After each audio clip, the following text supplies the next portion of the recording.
वासुदेवाय बोल आनंद कबार हरि हरि बोल। प्रणाम भक्त बंधु, आपण मान पद पंकजर अनंत कोटि भक्ति मुक्त भूमिष्ठ प्रणाम ज्ञापन करी आरंभ करने जाऊँ आज भागवत कथा आलोचना आज आध्यात्मिक वीडियो। भक्त बंधु, आज आम कथा शीर्षक भितर आज आध्यात्मिक वीडियो आज भागवत कथा आलोचना माध्यम आज आम गरुड़ पुराण आलोचना करवा एकादश पिंडदान विधि बा मृत लोकर 11 दिन में किपरि भाव में पिंडदान करा से समस्त विधि आज गरुड़ पुराण रे नारायण मुखरे गरुड़ को बुझावा जाई नारायण मुखरे गरुड़ पुराण रचयिता चंद्रशेखर नंद बहुत सुंदर भाव वर्णना करिसेंती, जहाँ आज आम आज आध्यात्मिक वीडियो आज भागवत कथा आलोचना परिसर मध्य सामिल करिचे। तेबे भक्त बंधु आसंतु समस्त एकत्रित हो जड़ हस्तर भक्तिपूत चित्रे भगवान वासुदेव पद पंकजरे अनंत कोटि भक्तिमुक्त प्रणाम नैवेद्य अर्पण करी आज आम आरंभ करवा आज भागवत कथा आलोचना आज आध्यात्मिक वीडियो। ओम नमः भगवते वासुदेवाय बोल आनंद कबार हरि हरि बोल। प्रणाम भक्त बंधु, आपण मानकर पाखरे आज उपस्थित होइछ आपण मानकर अधम दासनुदास सुरेंद्रनाथ माझी। तेबे आज आम आलोचना करवा यही संक्षिप्त परिसर संक्षिप्त समय मध्य आज आध्यात्मिक वीडियो आज भागवत कथा कथार ये अमृतमय परिसर मध्य आज आम आलोचना करवा मृत लोकर एकादश दिनर समस्त विधि मुताबक किपरि भाव में पिंडदान करा पिंडदान समस्त विधि एकादश दिनर बा 11 दिन जो पिंडदान आम करिथाउ से एकादश पिंडदान समस्त विधि आज आम गरुड़ पुराण माध्यम जानिबा। गरुड़ पुराण रे नारायण केउ कथा बुझौछंती गरुड़ को कौन बुझौछंती ना दशा विधि शुणिली श्रीमुख तुम्भर ए विधि मु शुणिबी एकादशा आवर ए दया करी कुह देव सुचिते दास को ए पिंड के ने एकादशे दियंती प्रेत को ए कहिब संक्षेपे मोते सकल विधान ए जेणु मुहि तुम्भ दास कमल लोचन ए शुणिले तुम्हार मुख उद्धार होई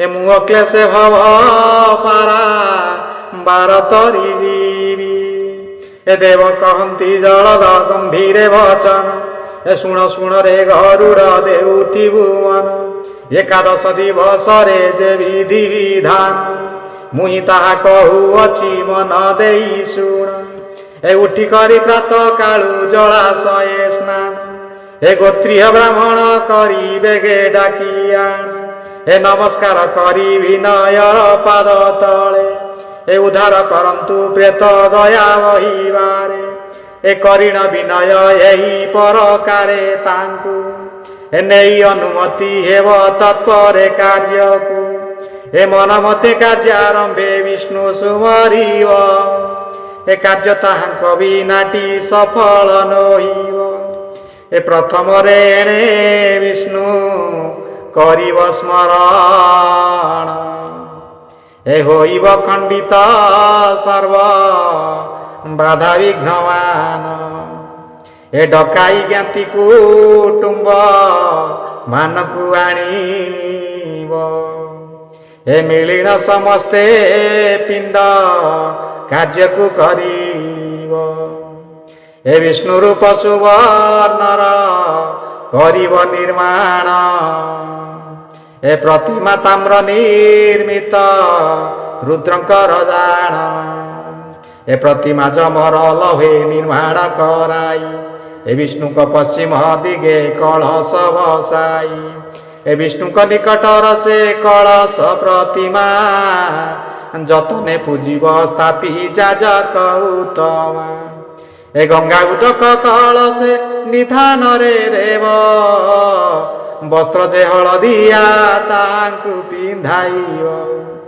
ए स्थापिब पूर्व दिगरे ब्रह्मा कलश ए रौप्य मूर्ति रखी पूजा करिब तापास ए पुराइब क्षीर जल से कलश घोटी उत्तरीय श्वेत वस्त्र ताहांकु देवटी ଏ ଶିବ କଳସ ଉତରେ ସ୍ଥାପନ ଯେ କରି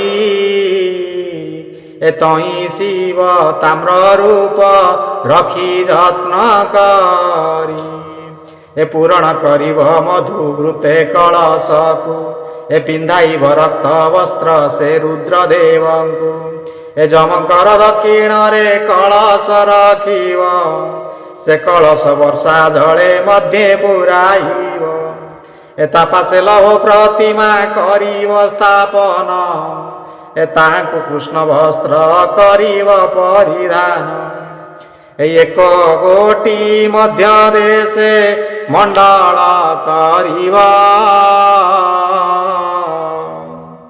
ଏ ମଣ୍ଡଳେ କୌଶିକଙ୍କୁ ଆହ୍ୱାନ କରିବ ଏ ମୁଖ ଦକ୍ଷିଣ ଦିଗକୁ କରିବ ଯେ କର୍ତ୍ତା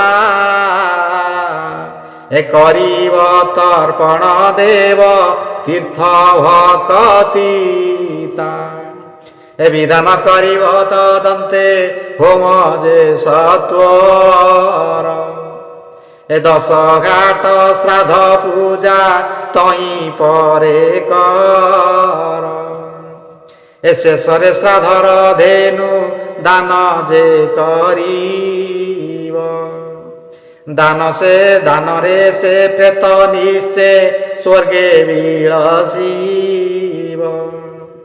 ବ୍ୟବହାରୀୟ ପ୍ରେତର ଯେଉଁ ଦ୍ରବ୍ୟମାନ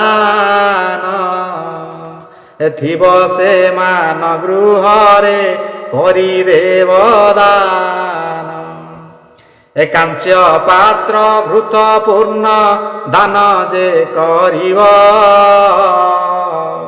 ଏ ସପ୍ତ ଧାନ୍ୟ ତିଳାଷ୍ଟମ ବିପ୍ରବରୀ ଦେବ ଏ ସଜା ଦାନ ତାହା ପରେ କରିବ ବିଧାନେ ଯାହା ମିଳେ ଶକ୍ତି ଅନୁସାରେ ଯଜମାନେ ଏ ସେ ଯାଇ କାଷ୍ଠ ଖଟ ଯେ ତୁଳାରେ କରାଇ ଏ ଚାଦର ବିଛଣା ତାହା ଉପରେ ବିଛାଇ ଏ ତକିଆ ଉତ୍ତମ ଦୁଇ ଦେବ ସଜାଡ଼ିଣ ଏ ଦେବ ଦକ୍ଷିଣା ସହିତେ କରିଣ ବ୍ରାହ୍ମଣ ଏ ଦେବ ଦକ୍ଷିଣା ସହିତେ ବରିଣ ବ୍ରାହ୍ମଣ ଏ ବ୍ରାହ୍ମଣକୁ ଦାନ ଦେଇ ମିଷ୍ଟାନ୍ନ ଭୁଞ୍ଜାଇ ଏ ହରସେ ଯଥା ରୀତିରେ କହିବ ବିନଇ ଏ ପ୍ରେତ ମୂର୍ତ୍ତି ସଜ୍ଜା ପରେ ସୁବର୍ଣ୍ଣେ ଗଢ଼ାଇ ଏ ଅନ୍ୟ ଉପହାର ତୋଇ ଦ୍ରବ୍ୟମାନ ଦେଇ ଏ ଡାକି ଯେ ଆଚାର୍ଯ୍ୟଙ୍କୁ କହିବ ବିନୟରେ ସଜା ଦାନ ଏହି ମୁହିଁ ପ୍ରେତ ଉଦ୍ଦେଶ୍ୟରେ ଏ ସଜାଡ଼ିଛି ଆପଣଙ୍କୁ କରିବ ଦାନ ଏ ଆଚାର୍ଯ୍ୟ ବର ଏହା କରନ୍ତୁ ଗ୍ରହଣ ଏ ଦିଅନ୍ତୁ ଆଶିଷ ପ୍ରେତ ଲଭୁ ଯେ ସଦ୍ଗତି ଏ କହିଦେବ ଏହିପରି ଦାନକୁ ସମ୍ପ୍ରତି ଏ ଦାନ ଦେଇ ଏହିପରି ବ୍ରାହ୍ମଣ ଭୋଜନ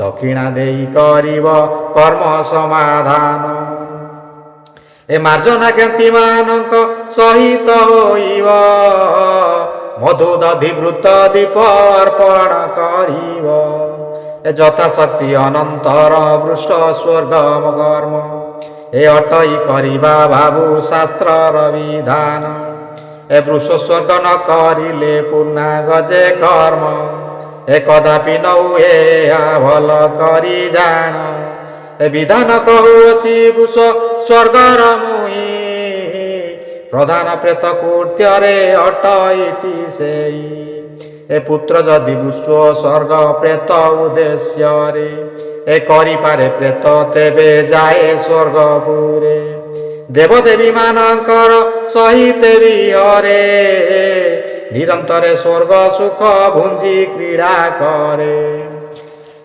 ଏ ଶିଶୁ ବୃଦ୍ଧ ଇନାଙ୍ଗ ବାଜୋ ରୋଗୀ କ୍ଷୀଣ ଜାଣ ବୃଷ ସ୍ୱର୍ଗ ନିମନ୍ତେ ଟି କଦାପି ନ ଆଣ ଏ ଦେଖିଣ ସତେଜ ବୟସ୍କ ବୃଷକୁ ଆଣିବ ସ୍ୱର୍ଣ୍ଣଭ ଚକ୍ଷୁ ପିଙ୍ଗଳ ବନ ହୋଇଥିବ। ଏଠାରେ ବୃଷ ସ୍ୱର୍ଗର ବିଧାନ ଭଗବାନ ନାରାୟଣ ବୁଝଉଛନ୍ତି ଗରୁଡ଼କୁ। ବୃଷ ସ୍ୱର୍ଗ କ'ଣ, କିପରି କରାଯିବ? ବୃଷ ସ୍ୱର୍ଗ ନିମନ୍ତେ କଦାପି ନ ଆଣ, ଶିଶୁ ବୃଦ୍ଧ ହୀନାଙ୍ଗ ବା ରୋଗୀ କ୍ଷୀଣ ଜାଣ। ଦେଖିଣ ସତେଜ ବୟସ୍କ ବୃଷକୁ ଆଣିବ, ସ୍ୱର୍ଣ୍ଣବ ଚକ୍ଷୁ ପିଙ୍ଗଳ ବନ ହୋଇଥିବ। କଳା ସିଂହ ଦୁଇ ପାଦ ଯେ ରକ୍ତ ବର୍ଣ୍ଣ, ବୃଷ ଏହିପରି ଉତ୍ସର୍ଗିବ ଯେ ବହନ। ଶ୍ଵେତବର୍ଣ୍ଣ ବୃଷର ପୃଷ୍ଠରେ ଯେ ଥିବ ହୋଇ, ତାକୁ ଉତ୍ତମ ବ୍ରାହ୍ମଣେ ବରିଦାନ ଦେଇ। ରକ୍ତବର୍ଣ୍ଣ ବୃଷଭକୁ କ୍ଷତ୍ରିୟ ଉତ୍ସର୍ଗ, ବୈଶ୍ୟ ଜାତିରେ ପୀତବର୍ଣ୍ଣ ବୃଷ ଅଟେ ଯୋଗ୍ୟ। କୃଷ୍ଣବର୍ଣ୍ଣ ବୃଷ ଶୂଦ୍ର ମାନେ ଉତ୍ସର୍ଗିବେ, ପ୍ରତ୍ୟେକ ଏପରି ବୃଷଭ ଚିହ୍ନିଣ ବାଚିବେ।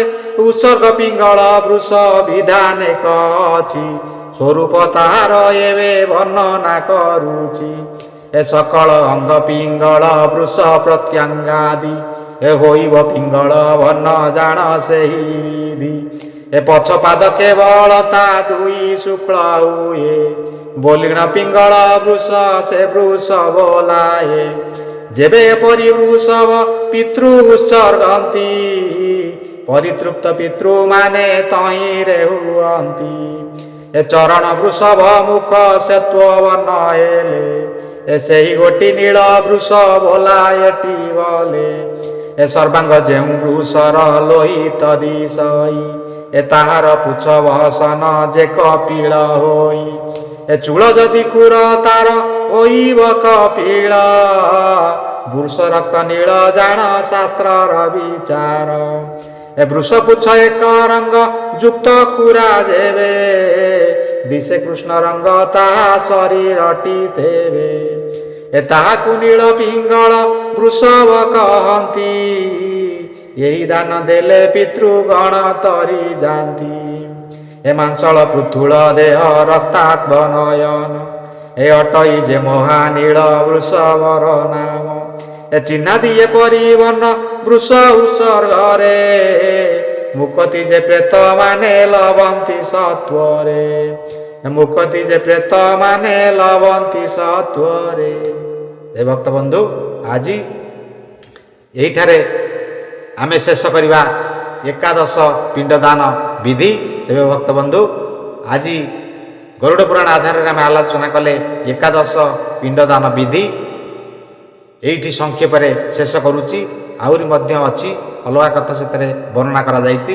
ତେଣୁ ବିଶେଷ ଭାବରେ ଏତିକି ହେଉଛି ଏକାଦଶ ପିଣ୍ଡଦାନ ବିଧିର ସମସ୍ତ ବିଧି ନାରାୟଣ ଗରୁଡ଼କୁ କହିଲେ। ତେବେ ଭକ୍ତବନ୍ଧୁ, ଆଜି ଆସନ୍ତୁ ଏଇଠାରେ ଆଜିର ଆଧ୍ୟାତ୍ମିକ ଭିଡ଼ିଓ, ଆଜିର ଭାଗବତ କଥା ଆଲୋଚନାକୁ ଏଇଠି ସାଙ୍ଗ କରିବା। ଏବଂ ଆସନ୍ତୁ ସମସ୍ତେ ଏକତ୍ରିତ ହୋଇ ଯୋଡ଼ ହସ୍ତରେ ଭକ୍ତିପୂତ ଚିତ୍ତରେ ଭଗବାନ ବାସୁଦେବଙ୍କ ପଦ ପଙ୍କଜରେ ଅନନ୍ତ କୋଟି ଭକ୍ତିଭୁକ୍ତ ପ୍ରଣାମ ନୈବେଦ୍ୟ ଅର୍ପଣ କରି ଆଜି ଏଇଠାରେ ସାଙ୍ଗ କରିବା ଆଜିର ଭାଗବତ କଥା ଆଲୋଚନା ବା ଆଜିର ଆଧ୍ୟାତ୍ମିକ ଭିଡ଼ିଓ। ଓମ୍ ନମଃ ଭଗବତେ ବାସୁଦେବାୟ। ଭୋଳାନନ୍ଦେ କବାର ହରି ହରି।